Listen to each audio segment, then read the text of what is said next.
Del Santo Evangelio según San Marcos. En aquel tiempo Jesús tomó aparte a Pedro, a Santiago y a Juan.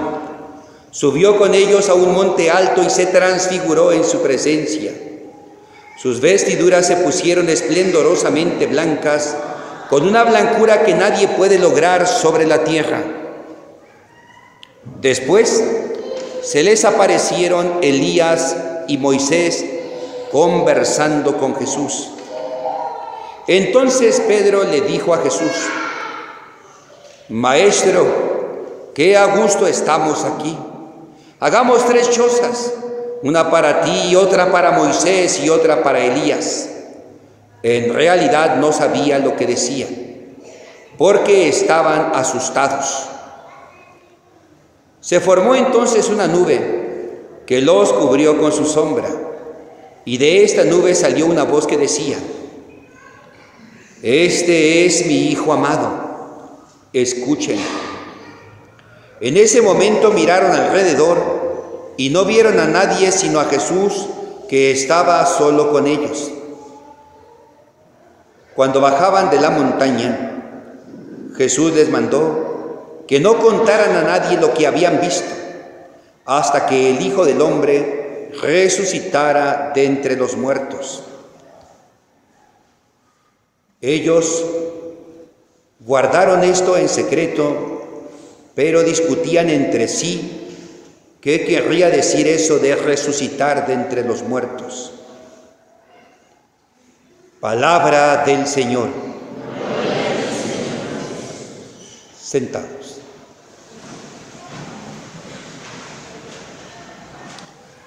Amados hermanos, el Evangelio de hace 8 días nos presentaba a Jesús, verdadero hombre, sometido a las tentaciones de la vida. Pero al mismo tiempo Jesús aparecía como ese hombre lleno del Espíritu, capaz de vencer y resistir a las tentaciones.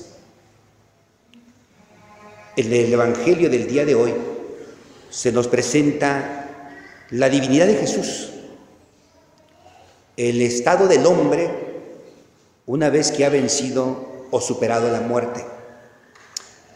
Jesús había hablado con sus discípulos y les había dicho que iba a sufrir. Pedro lo tomó aparte y le dijo: eso no te puede pasar a ti. Tú eres el Mesías. No puedes sufrir. Jesús dijo que iba a ser tomado a mano de sus enemigos. Por eso, Pedro, eso no te puede pasar a ti. El Mesías no puede fracasar. El Mesías no puede sufrir. El Mesías tiene que imponer su fuerza, su poder, caramba. Jesús le dijo: apártate de mí, Satanás, porque tú no piensas como Dios. Tú piensas como los hombres. De alguna manera, Jesús sabía que sus discípulos tenían miedo a la muerte. Tenían miedo al sufrir por sufrir. Por eso les regala esta bellísima experiencia de la transfiguración, que es el estado definitivo del hombre después de la muerte. Y se la regala a los 3 discípulos más reacios, más resistentes al mensaje de Jesús. Por eso, estos 3 discípulos son discípulos a los que Jesús les ha puesto un apodo. Es que el nombre les quedaba grande. Se llamaba Simón, el que escucha, o el que escucha a Dios, según otras traducciones. Pero le puso Pedro. Bueno, hoy Pedro es un nombre propio de persona, pero significa piedra. Le puso piedra por su testarudez, por su necedad, porque era obcecado. Y a los otros, Santiago y Juan, les puso los Boanerges. los hijos del trueno, los truenitos. Y es que según los judíos, la voz de Dios es el trueno, que ahuyenta y amenaza a los extranjeros, a los paganos. El trueno es la voz de Dios que ahuyenta, amenaza, atemoriza a los paganos, a los extranjeros. Son los hijos del trueno. Tienen la idea de un Dios que atemoriza, que espanta, que odia a los extranjeros, que mete miedo a los paganos. Son de esa mentalidad. Y a ellos les va a regalar esta bellísima experiencia. Los lleva a un monte alto, dice el Evangelio. Otras traducciones parece que la del Misnalito, un monte elevado. El monte en la Sagrada Escritura es el lugar de encuentro con Dios. Pero el evangelista le aumenta alto, elevado. Quiere decir que la experiencia que se va a llevar a cabo ahí es única, es especial, es extraordinaria, es sumamente maravillosa, es algo especialísimo. Sus vestiduras se pusieron esplendorosamente blancas, como ningún batanero es capaz de lograrlo en la tierra, porque es cosa propia del cielo. Esa blancura, esa divinidad de Jesús es cosa propia del cielo, de la vida eterna. Eso no se logra aquí. Esa blancura no se logra aquí. Esa belleza no se logra aquí. Esa maravilla no se logra aquí. Ese esplendor no se logra aquí. Es cosa del cielo.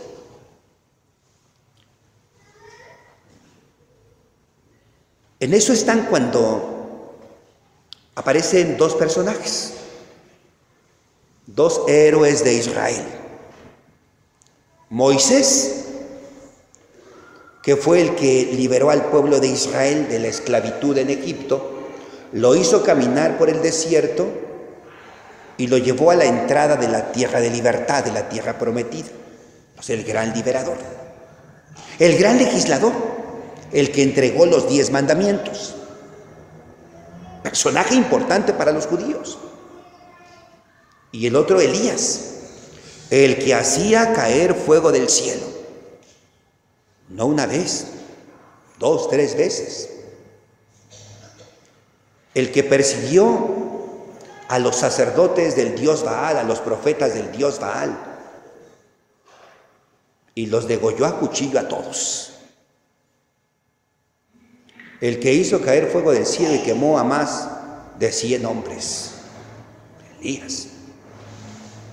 Los héroes nacionales, los personajes legendarios, los ídolos de muchos israelitas, de Pedro, de Santiago y de Juan. Esperaban al Mesías como un nuevo Moisés, como un nuevo Elías. Así lo querían muchos. Y ahora, ante los ojos de Pedro, Santiago y Juan, que representan a los discípulos que no han entendido el mensaje de Jesús, aparecen estos 3 personajes: Moisés, Elías y Jesús. Y Pedro demuestra que no entiende nada de lo que está pasando. ¿Está a gusto ahí? También los demás. ¡Qué a gusto estamos aquí! No hay problemas, no hay dificultades, todo es paz, aquí están nuestros ídolos, nuestros héroes, aquí están los buenos, los efectivos. Hay que quedarnos aquí. Aquí estamos bien. Y dice, hagamos 3 chozas, una para ti, otra para Moisés y otra para Elías. No entiende la diferencia que hay entre Jesús y Elías, entre Jesús y Moisés. No la entiende. Para Pedro y los demás, Jesús es igual que Moisés, Jesús es igual que Elías. Para él no hay diferencia. Son iguales. El Padre Dios entiende perfectamente eso. Sabe la confusión que hay en la cabeza de Pedro y también de los demás. Y ante esa confusión, desde luego que busca presentar la verdad y aclarar la verdad. se formó una nube. La nube es el símbolo de la presencia de Dios, porque cuando el pueblo de Israel caminaba por el desierto, les acompañaba una nube. En el día les daba sombra, y en la noche era como una especie de lumbrera, de lámpara, que les iluminaba el camino.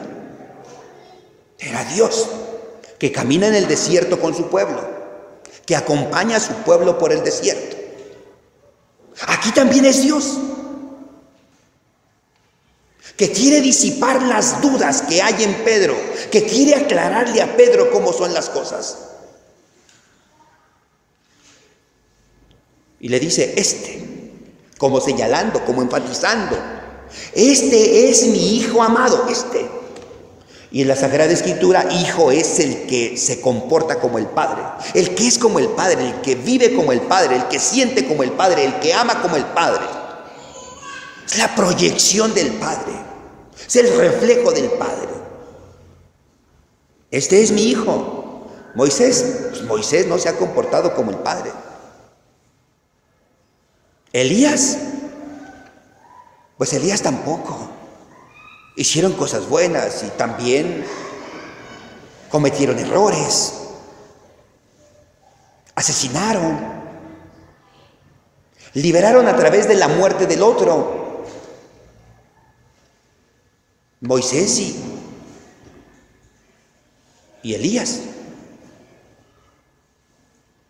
Por eso dice, este es mi hijo, Este sí se comporta como yo, este sí es como yo, este sí piensa como yo, actúa como yo, siente como yo, vive como yo, Los demás no, pero este sí. Y es a quien se tiene que escuchar. Simón, Pedro, deja de escuchar a Moisés, deja de escuchar a Elías, deja de esperar un Elías, deja de esperar un Moisés. Aquí está mi hijo y es a él a quien tienes que escuchar. Haz a un lado tus ídolos, haz a un lado tus héroes y escucha a que es mi hijo, que se comporta como yo, que vive como yo. A escúchalo. Y si dice que hay que renunciar a uno mismo, pues eso es lo que hay que hacer.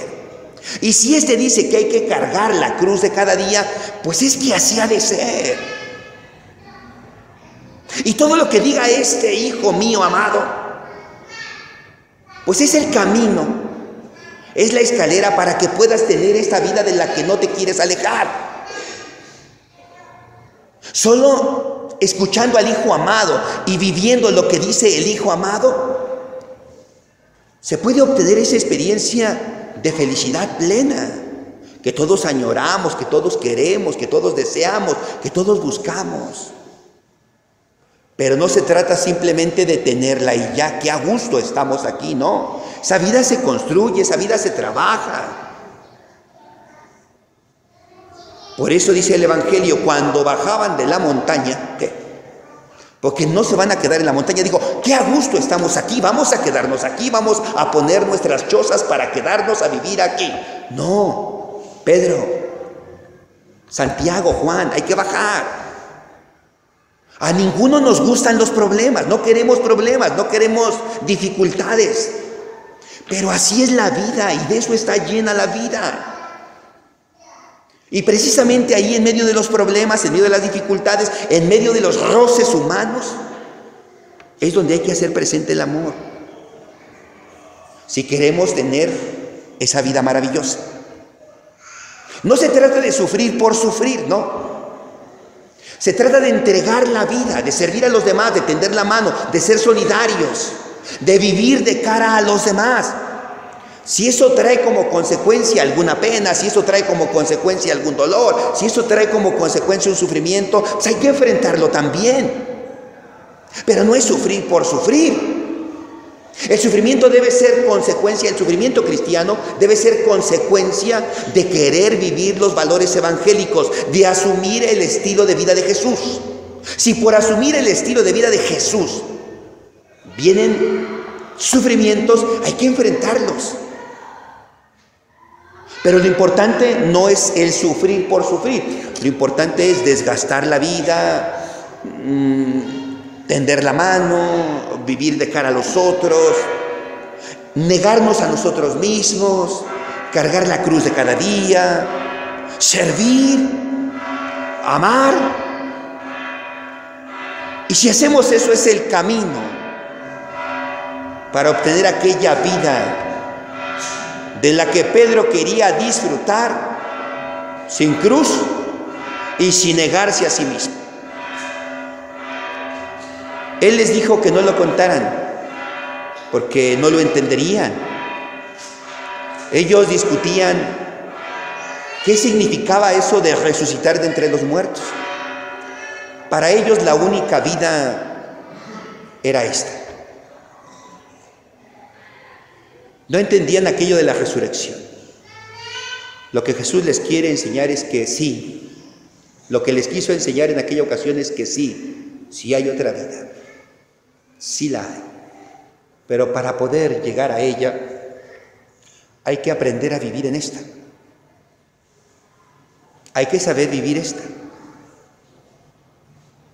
Decíamos en alguna otra ocasión, si no sabes qué hacer con tu vida, que dura 60, 70, 80 años, pues no vas a saber qué hacer toda una eternidad. Si no sabes qué hacer con unas cuantas horas, con unos cuantos días, con unos cuantos años, no sabes qué hacer, pues cuando tengas una eternidad, ¿qué vas a hacer? Por eso, para poder disfrutar de aquella maravillosa vida, hay que también comenzar a disfrutar esta. Para poder vivir la alegría y lo maravilloso de la vida eterna, pues hay que empezar a hacer también maravilloso nuestro mundo, esplendoroso nuestro mundo, para poder gozar de aquello que será en mucho agradable, bonito, lindo, hermoso. Hay que hacer que nuestro mundo también sea agradable, bonito, lindo y hermoso.